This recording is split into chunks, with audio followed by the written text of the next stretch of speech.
नमस्कार दर्शक बंधु फोकस प्लस को स्वागत करुच्ची मु कान्हा। दर्शक बंधु श्रावण मास भक्त मानकर मानसिक मास। यही मासरे भक्त प्रति सोमवार दिन निजर मानसिक पूर्ण करने देवदेव महादेव मस्तक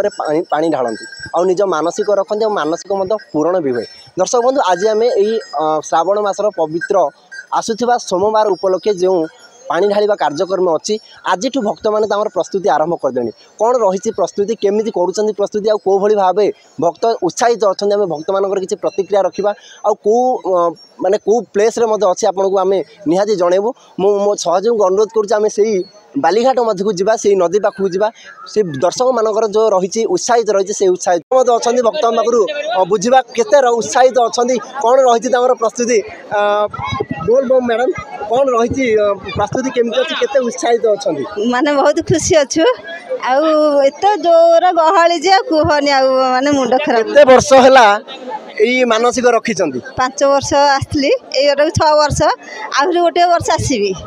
भावुची केते दूर जीवे एठू द्वितीयश्वर जीव द्वितीयश्वर केते पाखापाखि केते दूर जीवे 60-70 बोधे हेइथिबो आम जब चलवा बेले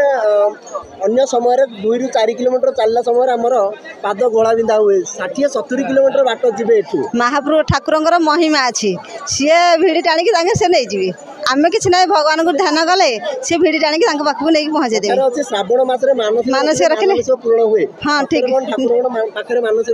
पूर्ण हुए ठीक अच्छे मानसिक पूर्ण हुए। कौन मानसिक अच्छी ना निज भीतर रखिए निज भीतर सिंपल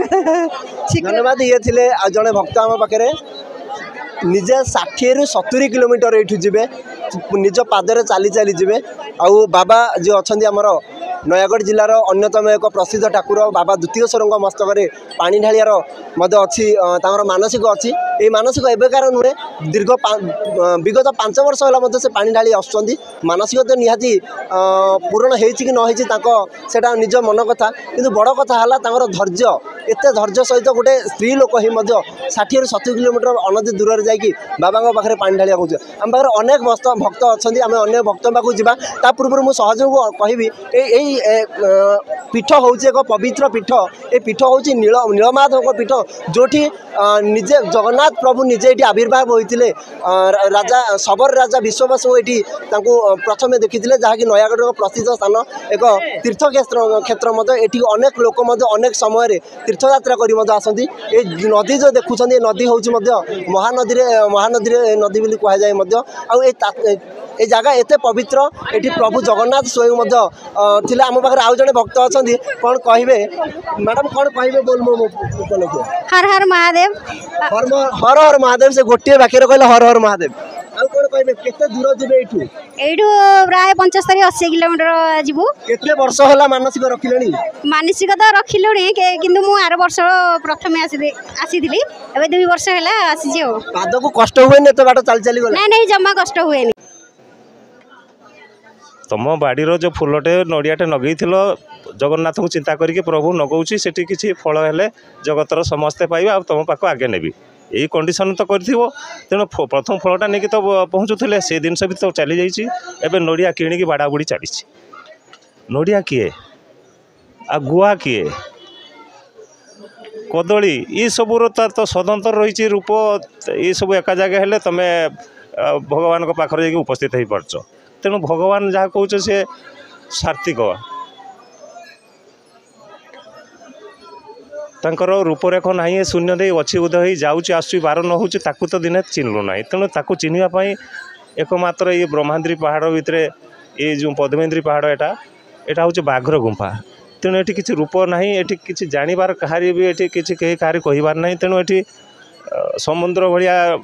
भक्त जीवासा कर भितर जहाँ को ठाकुर पठाऊँ स्पिरिट कल से ही आसुँच तेणु जहाँ भी हो ये जगह परिष्कार रोचे आमको भल लगुच ए जगह को जी भी आसो भक्ति भाव आसो से मनर चिंता करके आसो प्रभु पाई तार आसबार कौन असुविधा भी हेनी और ये रही किसी असुविधा भी हेनी कहना ये जो हृदय पर्शी ठाकुर अच्छा से माँ भी बाप भी सखा भी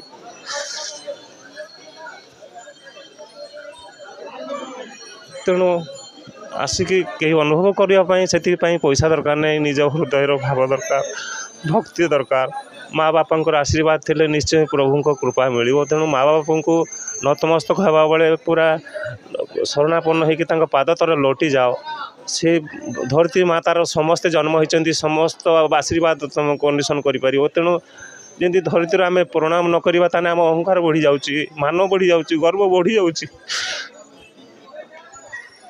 से गुड़ा तो कई जापर ना तेणु साधारण भाव जीव खेलुची ना सी जो परम भाव खेल सी जापर शुणी पार्थे कौ भाव प्रतिक्रिया था भक्त मानकर एठू 60-70 किलोमीटर बाट निज पादे अतिक्रम कर देवदेव महादेव मस्तक पानी ढालियार मानसिक रखुच्च यही जगह पर जदि कथा कहवा यही पवित्र स्थान जो कथा जदि कहवा ये पवित्र स्थान हूँ महाप्रभु श्री जगन्नाथ स्थान एटी महाप्रभु जगन्नाथ प्रथमे आविर्भाव होते शबर राजा विश्ववासु पाखर हाथ जो शबर राजा विश्ववासु जाजावर जीवन यापन करते स्वप्न देश में महाप्रभु जगन्नाथ नीलमाधव रूप से यही कंटिल आविर्भाव होते जहाँपाई यही नयागढ़ कंटिल नीलमाधव सारा विश्व प्रसिद्ध हो पारी आम पाखे तो अनेक भक्त अच्छा देखिपे वर्षार प्रकोप मत जारी रही तथापि परीक्षार